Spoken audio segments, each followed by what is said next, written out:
A história de Josué entra em um momento crítico da história de Israel. Após anos de caminhada no deserto, o povo finalmente estava prestes a entrar na Terra Prometida. Mas havia um grande problema. O líder que guiou Israel até ali não estava mais presente. Moisés havia morrido. E agora, toda a responsabilidade caía sobre Josué. Ele não era apenas mais um líder. Ele estava assumindo o lugar de alguém que tinha aberto o mar, falado com Deus face a face e conduzido uma nação inteira. A pressão era enorme. O medo poderia facilmente dominar seu coração. Mas foi nesse momento que Deus falou diretamente com ele. Seja forte e corajoso. Não tenha medo, nem desanime, porque eu estarei com você por onde você andar. Essa promessa não era apenas motivação, era direção. Josué entendeu que sua força não viria dele mesmo, mas da presença de Deus. Logo em seguida, ele começou a organizar o povo. Os oficiais foram enviados para avisar. Dentro de 3 dias, todos atravessariam o Rio Jordão. Mas havia um detalhe importante. O Jordão não estava calmo. Era época de cheia. O rio estava transbordando, com correnteza forte impossível de atravessar, com milhares de pessoas, crianças, animais e carregando tudo o que possuíam. Humanamente, não fazia sentido. Mas Deus deu uma instrução específica. Os sacerdotes deveriam carregar a Arca da Aliança e entrar primeiro no rio. E algo extraordinário aconteceria. Imagine o momento. Os sacerdotes caminhando em direção à água. O povo observando em silêncio. O som da correnteza forte. O risco real. Mas no instante em que os pés dos sacerdotes tocaram as águas, o impossível aconteceu. O rio começou a parar. As águas que vinham de cima se levantaram como uma barreira e o chão seco apareceu. Era como se a história estivesse se repetindo, assim como no Mar Vermelho. O povo começou a atravessar. Milhares de pessoas passando por um caminho que antes estava completamente coberto de água. Crianças, idosos, famílias inteiras, todos atravessando em terra seca. E não foi rápido, foi um processo. Cada passo era uma prova de fé. Quando todos atravessaram, Deus deu outra ordem. 12 homens, um de cada tribo, deveriam pegar pedras do meio do rio e levá-las para o outro lado. Essas pedras seriam um memorial, um sinal para as futuras gerações, para que quando perguntassem o que significa isso, alguém pudesse responder: aqui Deus fez o impossível. Josué estava começando sua liderança da forma mais poderosa possível, não com palavras, mas com um milagre visível. Depois de atravessar o Jordão, Israel agora estava oficialmente dentro da Terra Prometida. Mas o primeiro obstáculo era gigantesco: a cidade de Jericó. Jericó não era uma cidade comum, era uma fortaleza, com muralhas altas, largas e extremamente resistentes. Era praticamente impossível invadi-la. Os portões estavam completamente fechados. Ninguém entrava, ninguém saía. Era como se a cidade estivesse preparada para uma guerra longa. Mas Deus não deu a Josué uma estratégia militar. Não falou de armas, nem de ataques diretos.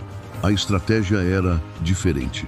Durante 6 dias, o povo deveria marchar ao redor da cidade, uma vez por dia, em silêncio, sem gritos, sem ataque, apenas caminhar.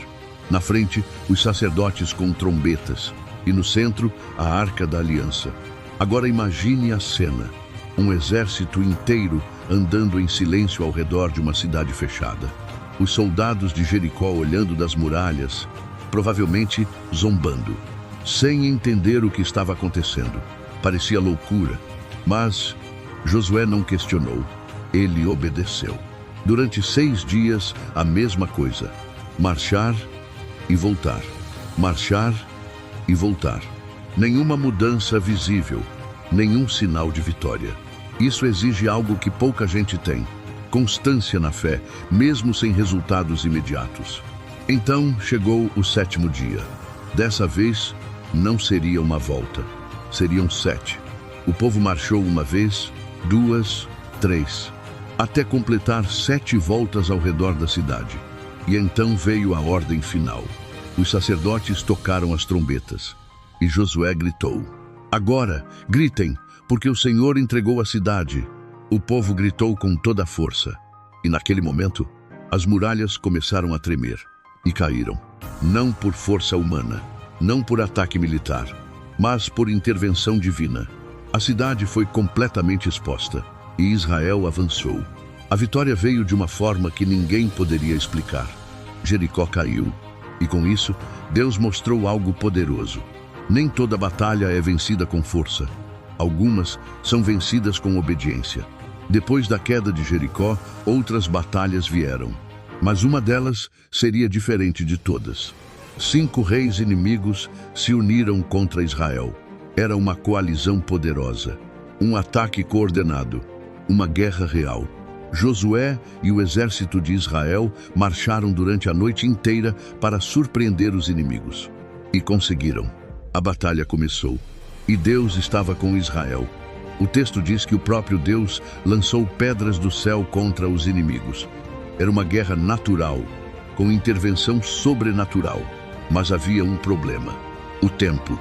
O dia estava acabando. E a batalha ainda não estava concluída. Se a noite chegasse, os inimigos poderiam fugir e se reorganizar. A vitória poderia escapar. Foi então que Josué fez algo que ninguém antes havia feito. Ele não recuou. Ele não aceitou a limitação. Ele orou.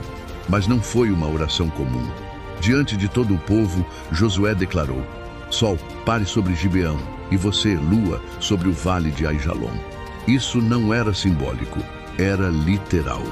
Ele pediu para o tempo parar, e o impossível aconteceu.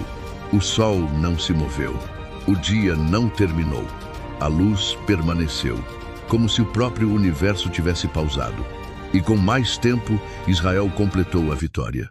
Aquele foi um dia único na história, um dia em que o tempo obedeceu à voz de um homem.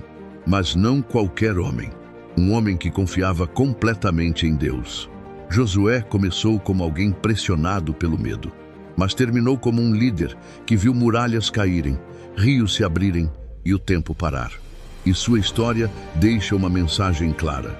Quando Deus está à frente, limites deixam de ser barreiras e se tornam oportunidades para milagres.